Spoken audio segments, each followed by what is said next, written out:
Her Royal Highness seems to be angry. Volume 1.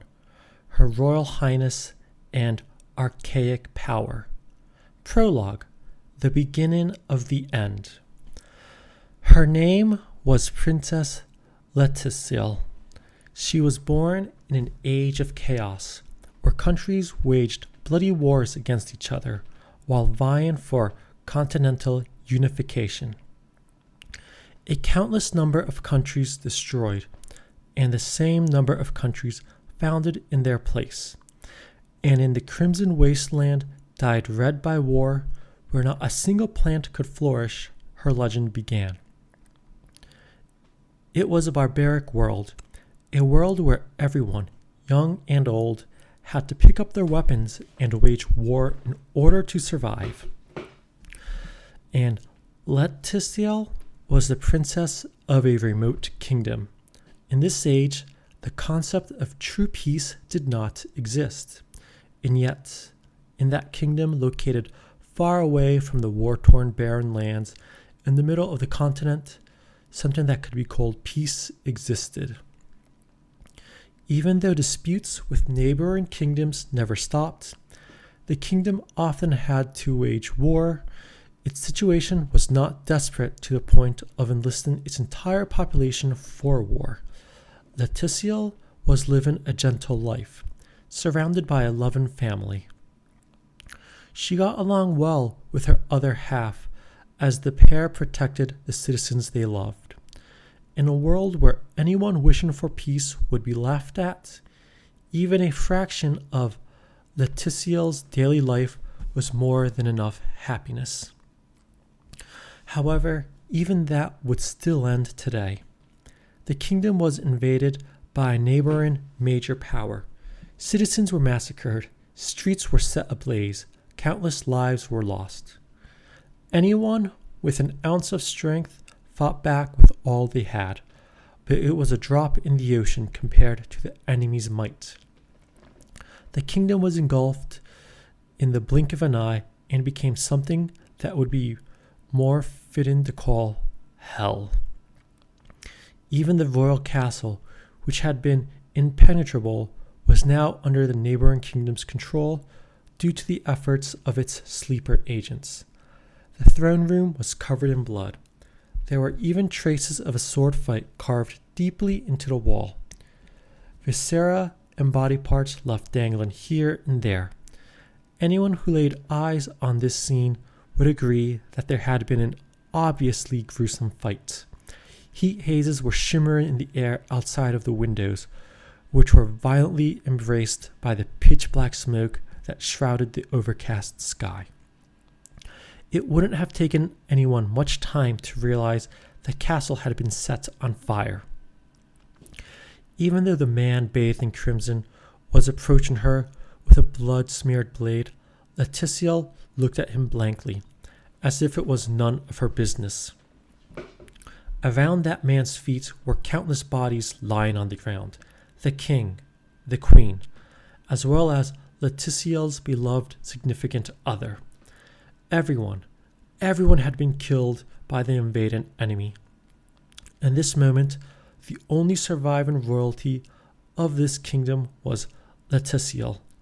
The fact that that man had arrived here spelled the end of the kingdom.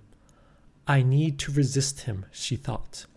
Leticiel was a mage that could have been said to be the kingdom's greatest treasure. However, she didn't act upon it. No matter how strong Leticiel was, the enemy would match that might with numbers. Because of her strength, her entire family was killed. The royal capital had fallen. The royal castle had been lost. The entire kingdom was filled with the enemy's forces. In such a hopeless situation, there was no point in resisting alone. Leticiel had already given up on everything. Her beloved country, the kingdom she once knew, had already disappeared. The once lush green fields had turned into scorched earth. The beautiful townscape had been mangled beyond recognition. The citizens she once loved so dearly had now turned into lifeless corpses. Her beloved family and the person to whom she had made an eternal vow had departed before her. There was not a single thing Leticiel wanted to protect left in this world. The only thing in that bottomless pit of despair was the flame of hatred that wished to consume everything, even if the cost was her very body. In that case, there was no reason for her to remain in this rotten world. Leticiel gently smiled at the man standing before her. The man was stunned. It was most likely because her reaction was completely outside his expectations. She then gripped the blade of the sword that was in the man's hand and slowly turned it towards her own heart. Rather than letting someone else kill her, Leticiel would rather take her own life. The man seemed to be saying something. He was making a frantic face while yelling something. He tried to withdraw his sword in panic, but his movement was sealed by her magecraft. Leticiel didn't want that man's circumstances to pour cold water on her plan after she had finally resolved herself. She was sure that the neighboring kingdom wanted to capture her alive. Being the kingdom's greatest mage, they would kill to obtain her. Because of that, they didn't lay a single hand on Leticiel until the very end. To make an example, her family was killed off one by one through underhanded tricks. Multiple men were running towards her from the entrance of the throne. They were likely trying to stop her. Leticiel let out a chuckle. If the enemy who destroyed her beloved nation wanted to use her, then she had to keep her dignity as a princess until the very end. She would not allow everything to go to the neighboring kingdom's way. Thanks to the length of the throne room, even though the men had been running towards her, they didn't make it in time. Leticiel dropped her head to make a small prayer. The men behind her weren't able to see her face. The only person who managed to witness the final expression of the kingdom's greatest treasure was the man frozen before her. He was saying something again. However, nothing could reach her ears at this point. Leticiel smiled gently, as if a weight had been lifted off her shoulders.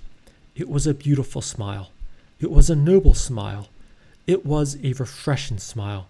It was a cheerful smile. The blade was cut into both of her hands. Those once smooth white hands were now raining red droplets. But she didn't feel any pain. She didn't feel any fear either. Even though she would die soon, Leticiel was feeling strangely excited. After all, she would be able to be with her beloved and have her revenge on the neighboring kingdom at the same time. Leticiel wondered where she would end up, heaven or hell. She slowly closed her eyes and thrust in the blade. With the unpleasant noise of metal tearing through flesh, the bloodied sword penetrated Leticiel's heart. But there was no pain after that. For some reason, the sword went even deeper than she had expected. It was as if the sword knew it would be piercing this body. And in just a moment, Leticiel was standing before death's door. Strength slowly disappeared from her bloodied hands as Leticiel's body leaned forward. An iron taste filled her mouth. It then flowed out along her cheek, making a stain on the carpet. That was the end. There was no fear of death inside Leticiel's heart. It was only filled with relief. The man with the sword, along with the men that came after, would face capital punishment. They would be forced to take responsibility for Leticiel's death, and their heads would certainly roll. It was collateral damage. Leticiel had acted of her own free will. There was simply nothing the men could have done to stop her. Steadily, she slipped away from her body as it grew colder and colder. She had lost too much blood. Her vision grew hazy, and she couldn't even lift a single finger. While gazing at the scene of those from the neighboring kingdom trying their best to treat her, Leticiel's conscience rapidly faded.